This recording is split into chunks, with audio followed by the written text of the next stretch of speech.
How did you get through college, Becca? I learned how to binge drink.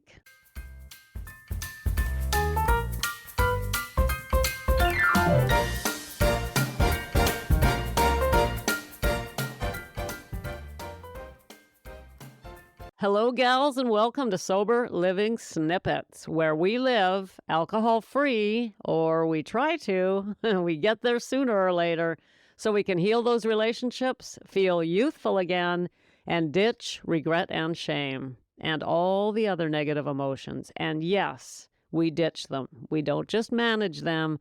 We get rid of them. But that's another snippet. Hello, everyone. I'm Becca Jacobson. I have a snippet for you. If you're new here, warm, fuzzy welcomes to you. You are in for a treat because Snippet Land is special. It is a special place to be. To be honest, there's really nowhere else like it. So I'm glad you found us. Today, I want to talk about binge drinking. OMG, somebody kill me, binge drinking. I'm actually quite serious that's how I got through college. I used to say I learned how to binge drink, which sounds absurd, but that's exactly what I did. You see, because before I went to college, I drank all the time.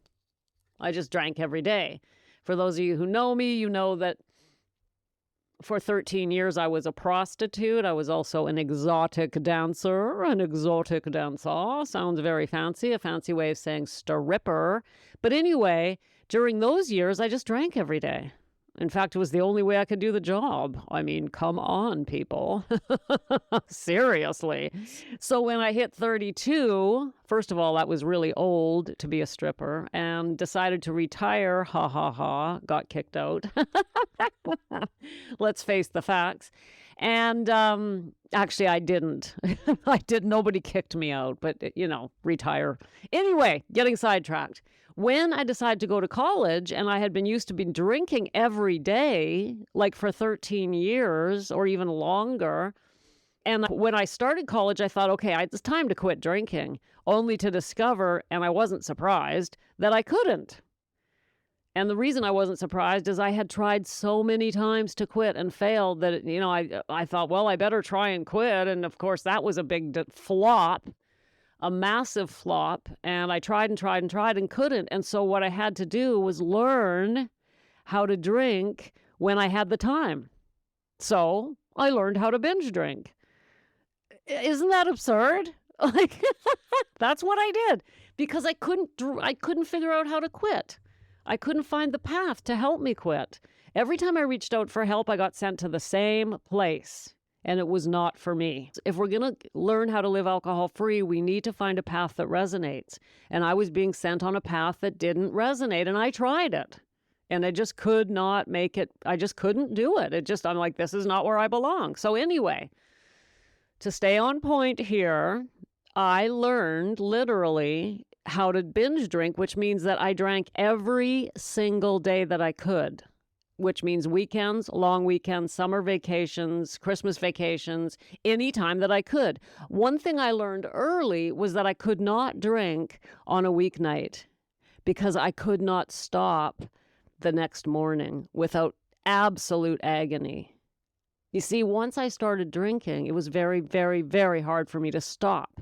So I would do these binges, and I would need at least a day to recover from them. So let's say I start drinking on a Thursday, because maybe I don't have class on Friday, and I drink on Saturday, and I drink on Sunday, and then I need all day Monday just to sort of pull it together and then finally get to school on Tuesday. So that's kind of what a long weekend would look like. It was an absolute nightmare. A nightmare life. And I did it not only through 4 years as an undergrad, but in grad school for 4 years. And then a new era of my life began, and I got a job as a college professor. I began my career.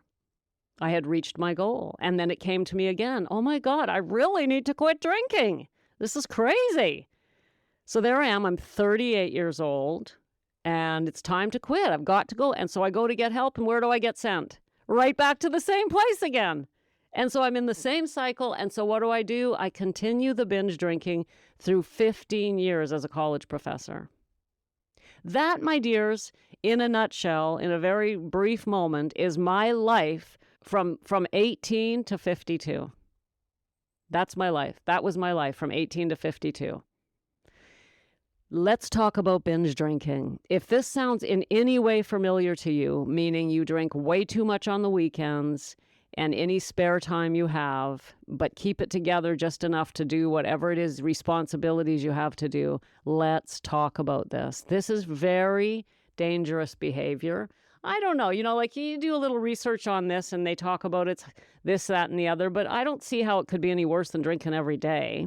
But the reason that it's more dangerous than just someone who, let's say you're someone who, instead of binge drinking, you drink 2 or 3 glasses of wine every night. Binge drinking is considered worse because what we do is we overdrink. We drink to get drunk on those binges. And for me, that meant blackout. So we're drinking way more, and that's way harder on the body. But I mean, honestly, if you think about it, wouldn't be drinking every night 3 glasses of wine, like 365, wouldn't that be just as hard, right? So I'm not actually convinced that binge drinking is worse for us, but I do know this, it's freaking hell on earth. You're never, ever feeling good. You're never actually feeling good and living your life. For me, I would just start to feel sort of normal, and then the weekend would hit again, and here we go again. And let me tell you something else. Every binge felt like my last.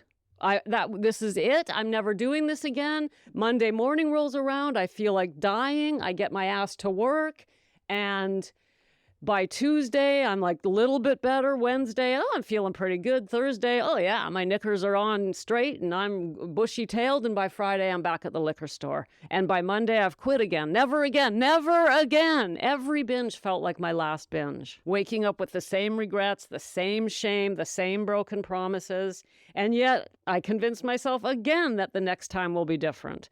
Let me tell you something. If this is your story, it won't be different. The next binge and the next binge and the next binge will just continue to happen. You'll continue to lie to yourself. You'll continue to wonder, why? Why can't I do this? I thought I was stronger than this. Why can't my willpower work? I should be able to stop. You're going to be filled with that anxiety and nausea that run throughout the next day and the next day. What about the texts and emails and phone calls that you don't even remember from your binge? Hello? What about the way people look at you and joke when you joke about just one more night out? Here's the truth. Binge drinking is a cycle of self-betrayal. You think you're making a choice, but you're not. Your brain is on autopilot and alcohol is the driver. Every time you say, this is the last time, you give yourself permission to do it again. Until you see this pattern for what it is, you're never going to escape. So I was doing it for over 20 years. And I did not get out of that cycle by deciding to get out of that cycle, by saying this is the last time. I got out of it by getting help. Finally finding help that I could accept.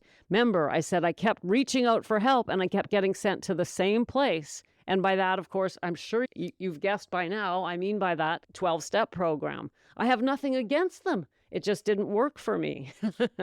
And so I kept slipping back, until you find the right help and accept the right help, reach out for the right help. Your last binge has not happened yet. And let's just talk about what binge drinking does to the body. We already know that because we're of an age, alcohol is worse on the body. We talked about this last week.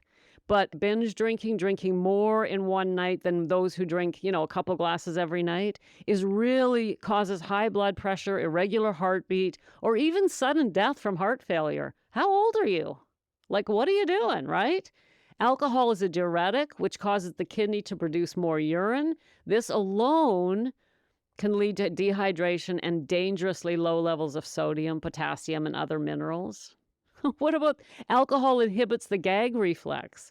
So this can lead to vomit, saliva, or other substances entering the lungs, which can cause inflammation or infection of the lungs. Or a single session of heavy alcohol use can lead to dangerously low blood sugar levels, hypoglycemia. And then the long-term effects of binge drinking are just as gruesome. Chronic heavy drinking can lead to anemia and a suppressed immune system. What about the fact that heavy long-term alcohol use interferes with absorption of calcium? Hello, gals, do we really need another reason to get osteoporosis? I bet you take calcium. Isn't that hilarious? I'm pounding back the calcium with my vodka. Like, hello, what the hell is that all about? Heavy alcohol use increases the risk of stroke and can lead to dementia and impaired balance and coordination. Oh my God, this is supposed to be that era of our lives where we're supposed to be getting older and all of these things can happen on their own. Do we really need to help that along? We're already worried about our memory as we age. We want to be there. We want to be clear. We don't want to be a burden on our families. And here we are drinking, binge drinking. And of course, there's our mental health. All of these binges lead to depression, anxiety, even psychosis. I swear to you, I was psychotic every weekend. And then I had to go and stand in front of a class and teach undergrads. It was hell on earth. Listen, gals, if you're binge drinking, you are living in hell. It's a slightly different kind of hell than those of you who drink your 2 or 3 glasses of wine every night. Both are dangerous. Both will destroy your life and your happiness. But binge drinking is a special kind of hell, and it's very, very dangerous, gals. It's very dangerous. You don't need another rock bottom moment to prove what you already know. You just need to act before your next last binge. I can help you break the cycle. Be honest. How many times have you told yourself, I'll cut back, only to find yourself pouring another glass? How many times have you woken up with regret, promising yourself it was the last time? The truth is, gals, nothing changes until you decide it's time. If this hits home and you're tired of feeling stuck in this cycle, let's talk. I offer free one-to-one calls where you can share your story, and together we'll create a personalized plan to finally break free. And because I know that taking this step is big, I know that it's difficult to reach out to a stranger, I'm offering a $200 restaurant certificate you can use right near your home for every woman who shows up at her call. You'll soon be enjoying a night out, completely in control, fully present, and without regret. But of course, I have a limited number of certificates as well as one-on-one calls I can take each month. So open up whatever app you're streaming this show on, go to the show notes of this specific episode, and click the first link that says Book Your Call with Becca. It'll take you to my personal calendar where you can pick a time that works before they are all gone. This could be the decision that changes everything and ends the agonizing, hellish cycle of binge drinking. I appreciate you. Thank you for grabbing your snippet today, and I will see you tomorrow. Thanks for popping in. Be sure to come back tomorrow so we can keep your head on straight. Sending you buckets of love.